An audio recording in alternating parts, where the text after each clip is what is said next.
Hello there, citizens of the universe. I'm SMDBZX, and welcome to a new What If. You already know the name of the What If, that's why you clicked on the video.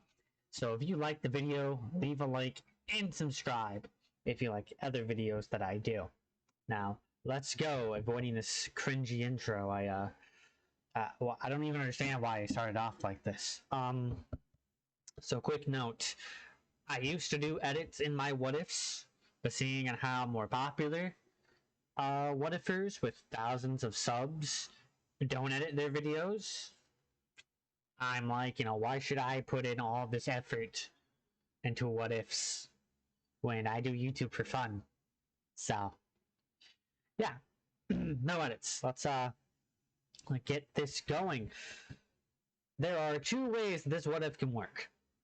Either Issei's sacred gear gets turned into the Omnitrix, and the aliens are actually just different monsters, or DxD Earth is put into the Ben 10 universe.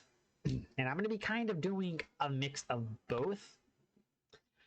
So long ago, Azimuth, an alien from a distant planet known as Galvin, found a way into Hell. With that, he helped create various sacred gears, one of them being the Omnitrix. The Omnitrix was brought to help bring an end to the three-way, war between the factions and save humanity. Factions, not fractions. However, it had a secondary purpose of preserving life within the universe, as various wars throughout the universe were causing multiple mass extinction events. This will allow us to keep the sacred gear concept, but it'll also make it to where there aren't so many aliens on Earth that we have to steer away from DxD. So the initial changes comes from the very beginning of the story. Issei has a dream, and he doesn't see himself dying. He sees himself in a large green void. Overshadowing him is this giant figure that he can't exactly see. It's like kind of transparent, blending in with the green. It hisses at him, opening up his chest, and next thing Issei knows, he's covered in shadows before jumping out of bed, waking up sweating.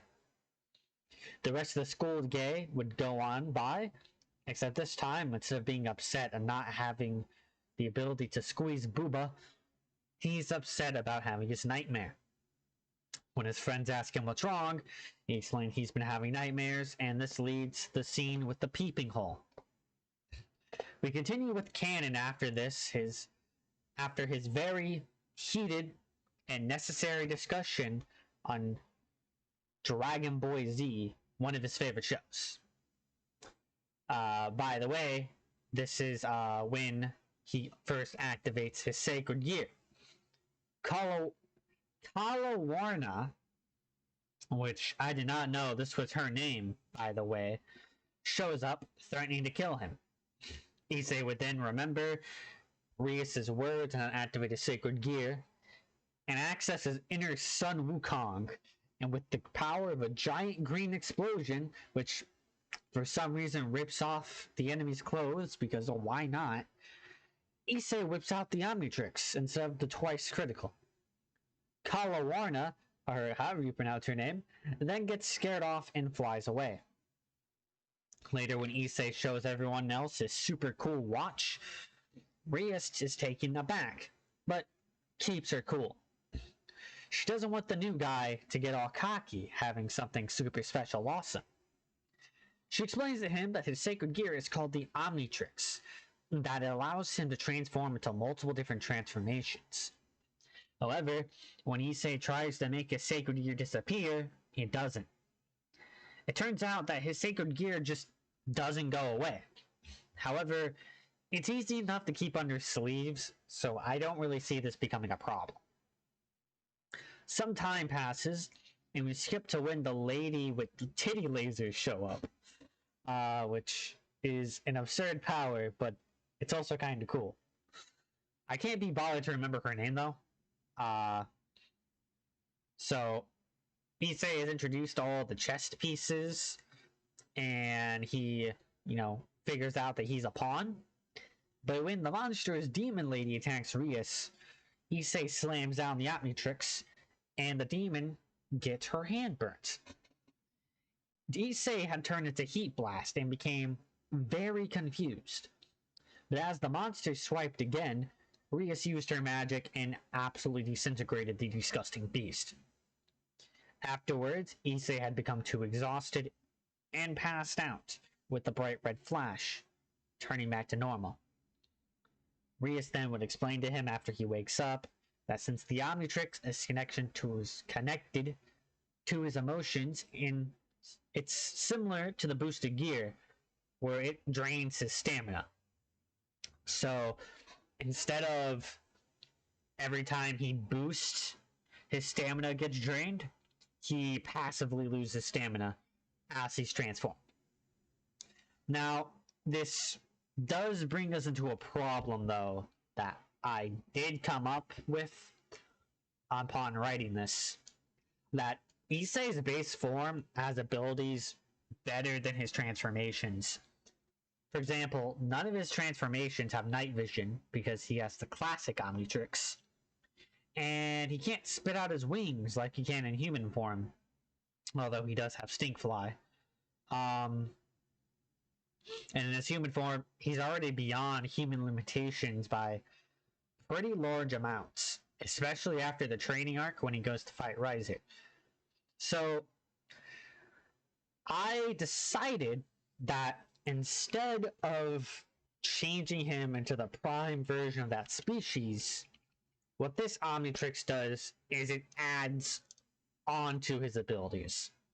So, for example, if Issei has a strength stat of 100, and Heat Blast has a strength stat of 150, Issei's strength stat would be 250.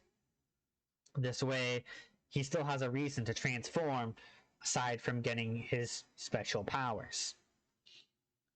Issei shows up to answer that one Weave's call, and he'd probably get a pack this time since he has awesome devil powers now. And he would also get rewarded for it too, as he isn't a complete loser.